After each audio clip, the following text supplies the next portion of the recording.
Alright, I have another banger for you guys. So apparently this guy with a Ph.D. on psychology today made an article saying there is no such thing as behavior. Now what do you mean there's no such thing as behavior? So everything that we do that's not called behavior is just a term that you just throw out, and it's supposed to define the things that we do. So it makes no sense. Even in psychology, there's a lot of terms that are just made up and just thrown in there just to define something. But behavior, you're saying behavior has nothing to do. There's no such thing as behavior. And this guy admit that he's probably far-fetched. And in the comment section, it got really heated. People were like, oh, I have no idea what you're talking about. What you mean by behavior doesn't exist. And then he keeps bringing up his theory or his perspective on things. Oh, behavior isn't a thing. I have my own word for it. It's not a great word, but it's the only word I could think about at that time. Like, what? There's no such thing as a different word. But we're gonna jump into this article because this guy, I don't know, man. How did these people make it to psychology today? I don't know. Typically you could just write about anything, to be honest. But so this guy, Timothy Carey, PhD, he says there's no such thing as behavior, it's only your mind. And I wanna go about that. So let's take the concept of behavior and let's take the concept of your mind. Now, how can you see, how do we know that we have minds? Can we have an MRI scan? How can we actually see that we actually have a mind? Is it possible to physically see us having a mind? Or is it a term that we make up for all the things that go on in our head? Most likely the second option. You can't physically see us all having a mind. But now let's take a look at behavior. If we look at behavior, we can physically see behavior. Let's say someone saying hi to somebody, that's a behavior. Somebody talking to somebody, that's a behavior. You can physically see behavior, but you can't see your mind. So how can you say it's all in your mind and there's no such thing as behavior? But anyway, I'm going to go to the juicy part where he says, okay. So he says, if we consult dictionary.com once again to discover how the word act is understood, we get two meanings. Anything done, being done, or to be done. Deed, performance, and the process of doing. We could keep going, but pretty quickly these definitions become hopelessly circular. For example, in the definition of do, we have to act or to perform. Not very helpful. It is very helpful, however, to discover that behavior is essentially concerned with doing. So that raises, at least for me, the very interesting question of what is it that people, and indeed all living things, do. As it turns out, we can observe people doing from an external observer's perspective. It's not always what they're doing from their private inside perspective. Now, if you know anything about behavior, this is technical terms. There's a principle called principle of private events. So basically the events that happen, basically internally that no one can see, we still have to explain those events. And for example, let's say the event of you talking to yourself. To explain that, it would be the behavior of basically, no, I said it wrong. So let's say you're thinking to yourself. That would be described as the behavior of talking to yourself, because when you think to yourself, you're essentially talking to yourself in your head. So that would be a private event defined. Whatever events are private, you have to explain. You still have to explain the behavior of the private events. So he's just saying that, the behavior, you can see externally, but you can't see it internally. Alright, let's just go on with that. The particular perspective we consider makes all the difference.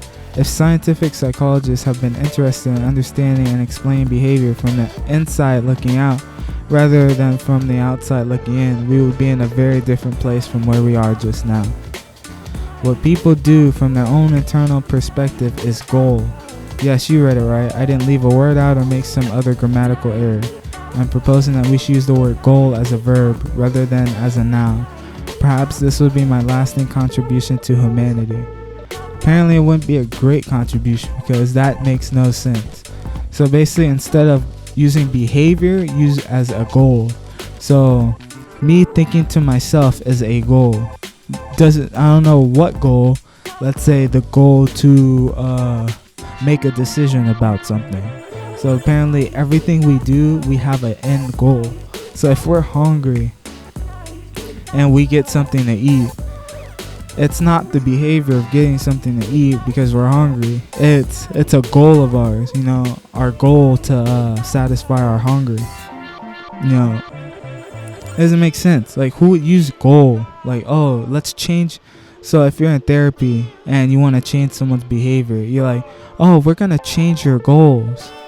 Like, that doesn't make sense. Why would you change someone's goals? Like, oh, obviously you have a goal and something's blocking it. The environment. Let's say the environment's blocking it. So we have to change your goals, not change your behavior. You have to change your goals in order for you to reach your goals. Now, tell me, does that make sense? How would you change goals to get to your goal? Makes absolutely no sense, doesn't it? Now, let's see what he says. Going is all we ever do. We can't, in fact, not do it. Standing on the sidelines, we see some of the side effects of other people's goaling, such as their arms and legs waving around, but we can't see their complete goaling process. The entirety of that activity is only ever available to them. So maybe they're just moving their arms and legs because they're doing a sport or they have to walk. Would you say the goal is walking, so you move your arms and legs? Like, why? Who would think, oh yeah, my goal is to walk today. Let's see what I have to do. Maybe if I just move my arms, maybe if I just move my legs, I can get somewhere, Oh, look, I'm walking. Oh, wow, what a completed goal. Like, that's retarded. But either ways, so the very reason that behavior has been so tricky to pin down, and the reason that we have invented things like statistics to establish regularities and patterns in behavior, it's because what we on the outside see as behavior is only half of the doing. The process of goaling always involves both the inside and the outside together at the same time. People do whatever they need to do, using their arms and legs and voices, and whatever else is at their disposal, to stop the world around them from independently determining the state of their affairs.